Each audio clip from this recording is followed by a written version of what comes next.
광주 전남권이었습니다. 더불어민주당 전당대회 후보 등록이 마감되면서 본격적인 당권 경쟁이 시작됐습니다. 유력 당권 주자인 이재명 의원에 맞서 비이재명계 후보들의 공세가 이어지고 있는데요. 당대표로 나선 서른 의원이 첫 행보로 광주를 찾는 등 당권 주자들의 텃밭 표심 잡기가 이어지고 있습니다. 호남 의원의 지도부 입성이 가능할지도 관심입니다. 보도에 최혜진 기자입니다. 더불어민주당 이재명 의원이 당대표 출마를 선언하자마자 곧바로 당권 주자로 나선 서른 의원. 첫 행보로 국립 5.18 민주묘지를 찾아 이 의원이 대표가 되면 당이 분열될 것이라며 견제를 이어갔습니다. 이곳에서 37%의 투표율이 나왔다는 것은 어쩌면 민주당에 대한 거부라고 볼 수도 있습니다. 어쩌면 이재명 의원에 대한 이런 실망감이 그렇게 나타났다고 생각합니다. 김민석 의원을 시작으로 이재명, 강병원, 박용진 의원에 이어 서른 의원까지 당대표 후보들의 잇단 호남행, 당권을 잡기 위해 텃밭 표심부터 챙기겠다는 겁니다. 이 의원은 출마 선언 이후 첫 행보로 고 김대중 전 대통령 묘역부터 찾아 통합 행보를 강조하기도 했습니다. 저 개인적으로는 정말로 닮고 싶은 근현세사의 위대한 지도자라는 생각으로 오늘 처음 일정으로 이렇게 찾아뵙게 됐습니다. 당대표 후보는 오는 28일 예비 경선을 통해 후보 8명을 3명으로 압축합니다.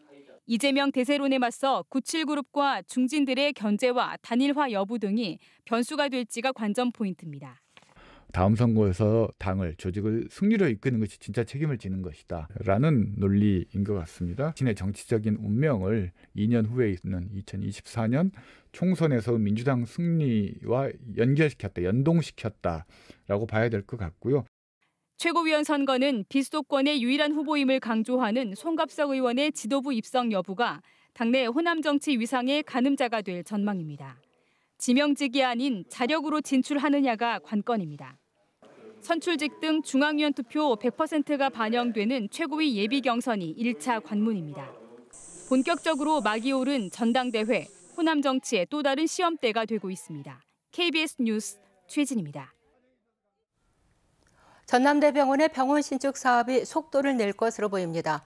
국민의힘 권성동 대표 직무대행은 어제 호남권 예산종직협의회 후 브리핑에서 전남대병원의 새로운 병원 건립이 필요하다는 건의를 받아들여 정부 예비 타당성 조사 대상에 포함했다며 국민의힘에서 예산 당국에 부탁해 1차 대상으로 넣었다고 말했습니다. 반면 전남 국립의대 설립에 대해서는 의사수급 관련 협의가 필요하다고 밝혔습니다. 광주시가 제안한 국가 지원형 복합 쇼핑몰은 국비 요청 규모가 크고 국가 주도여서 다른 지역과 형평성에 맞지 않아 검토가 필요하다고 말했습니다. 광주 전남의 전기 노동자들이 노동 조건 개선을 요구하며 40일 넘게 파업을 이어가고 있습니다. 이들은 다른 지역보다 광주 전남 전기 노동자들의 처우가 열악한 것이 불법 하도급 때문이라고 주장해왔습니다. 하지만 한전과 협력업체들이 묵묵부답으로 일관하자 불법 하도급 고발에 나섰습니다. 김혜린 기자입니다. 고흥에 있는 한 전기공사 업체와 근로계약을 맺은 전기노동자 A씨. 하지만 현장 업무는 해당 회사가 불법 하도급을 준 업체와 해왔다고 말합니다. 원청사의 주소를 따라가 보면 사무실만 덩그러니 하나 있고 저희가 필요한 활선 장비나 아니면 변압기 장치 그런 것들 아예 없었습니다. 그는 실제적으로 하도급이 다 가지고 있습니다. A씨의 동료 역시 불법 하도급 사실을 확인해 줍니다. 지금 회사의 모든 장비, 인원 등이 다 하청해서 관리하고 실질적으로 소유하고 있는 장비들입니다. 전기노조는 광주 전남의 한전 협력업체 67군데 중 39군데가 불법 하도급을 준다고 주장합니다. 노조는 불법 하도급 증거가 확실한 한 곳을 경찰에 고발했습니다. 또 해당 회사가 입찰 기회를 늘리려고 페이퍼 컴퍼니를 세운 정황을 확인했다며 수사를 의뢰했습니다. 해당 회사와 같은 주소지에 있는 또 다른 전기회사가 지난해 고흥의 고압공사를 낙찰받았는데 등기부 등본을 확인해보니 두 회사의 대표이사가 서로의 사내이사로 교차로 등록돼 있던 겁니다. 노조는 한전이 이 같은 실태를 알고 있었다며 입찰 요건 강화 등 보다 적극적인 대책을 마련해야 한다고 요구합니다. 실질적으로 공사를 실행할 수 있는 능력을 갖고 있는 업체가 현실적으로 입찰에 참여할 수 있게끔 제도적 개선이 필요하다고 봅니다. 이에 대해 한전 측은 협력업체 특별점검 결과 불법 하도급 의심 사례는 확인되지 않았다는 입장을 거듭 밝혔습니다. KBS 뉴스 김혜린입니다. 항만회사 대표에게 아들의 재용을 청탁한 혐의로 기소된 전 목포 해경서장에게 징역형을 선고한 원심이 대법원에서 확정됐습니다. 대법원은 뇌물수수 혐의로 기소된 전 목포양 경찰서 서장 A씨에게 징역 10개월에 집행유예 2년을 선고한 원심을 확정했습니다. A씨의 취업 청탁을 들어준 전 목포 신항만 운영사 대표이사 B씨도 징역 1년에 집행유예 2년이 확정됐습니다. A씨는 목포해경서장으로 일하던 2017년 5월 평소 친분이 있던 B씨에게 아들의 취업을 부탁한 혐의로 기소됐습니다. B씨는 인사 담당자에게 해경서장의 아들이 지원할 것이라고 알리고 특별 채용을 지시한 혐의로 기소됐습니다. 전남 동부권 여수와 순천이 관광도시로 성장하고 있지만 광양시는 철강과 항만 중심의 산업도시 성격이 강한데요. 광양시가 도심과 가까운 구봉산 일대 숙박시설 등을 갖춘 체류형 관광단지 조성에 속도를 내고 있습니다. 보도에 이성각 기자입니다. 광양 도심과 인접해 광양만과 여수 국가산단 그리고 경남 남해까지 한눈에 내려다 보이는 광양 구봉산. 이곳 230만 제곱미터 일대에 관광단지를 조성하는 사업에 밑그림이 나왔습니다. LF 리조트 측은 최근 광양시에 구체적인 내용을 담은 관광단지 지정과 조성 계획안을 제출했습니다. 3,700억 원이 투입되는 관광단지 조성 계획은 골프장 27홀과 300여 개 객실, 또 산악지형을 활용한 체험형 놀이시설 등을 갖춘 종합관광단지입니다. 대규모 숙박시설과 골프장 등의 운동 오락시설, 수목원 등의 공공 편의시설 등 체류형 관광시설을 저희가 추진을 하고 있습니다. 현재 사유지 기준 80%가량은 보상을 마친 상태. 광양시가 관광단지 지정에 대한 사전 심의 이후 전라남도에 단지 지정을 요청하고 환경영향평가 등을 거쳐 사업 계획이 승인되면 내년에 본격적인 개발에 들어갑니다. 광양시는 백운산과 섬진강 권역과 함께 구봉산 일대가 지역 관광산업의 중심이 될 것으로 기대합니다. 그동안 광양시에 부족했던 특히 숙박시설이 329실이 들어오는데 대규모 숙박 관광객을 유치할 수 있는 그런 큰 기대 효과가 있고요. 철강과 항만 중심의 산업경제도시 광양이 구봉산 관광단지 조성으로 관광산업의 새로운 돌파구를 마련할지 기대를 모으고 있습니다. KBS 뉴스 이성각입니다.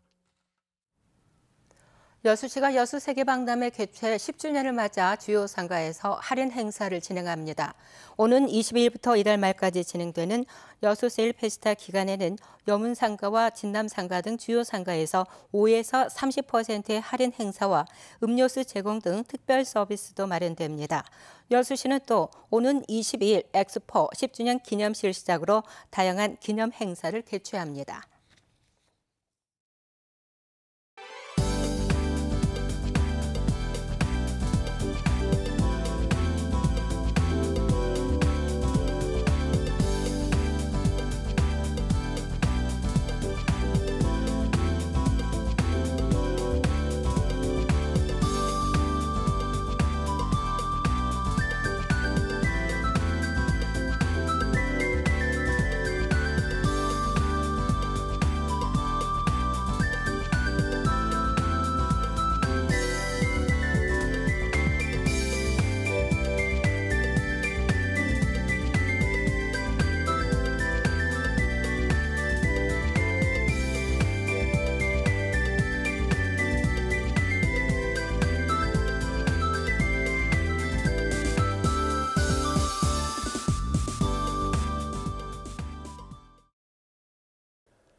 비가 내리면서 더위가 다소 주춤했던 어제였는데요. 오늘부터는 다시 무더위가 찾아오겠습니다.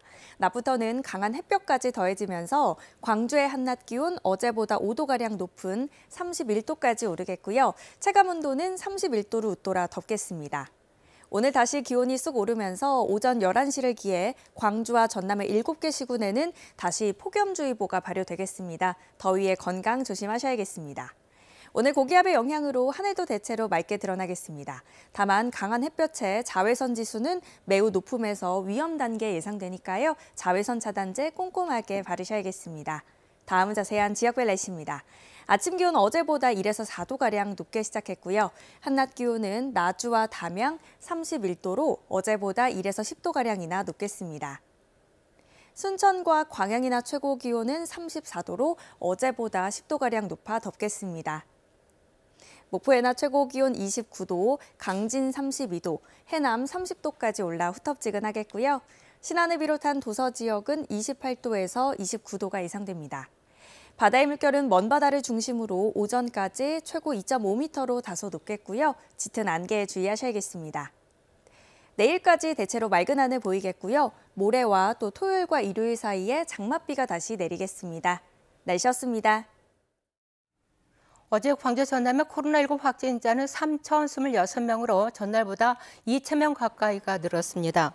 광주에서 1,368명, 전남에서는 1,658명이 신규 확진됐는데 광주와 전남의 하루 확진자 수가 3,000명대를 넘긴 것은 지난 5월 초 이후 2달 만입니다. 뉴스를 마칩니다. 감사합니다.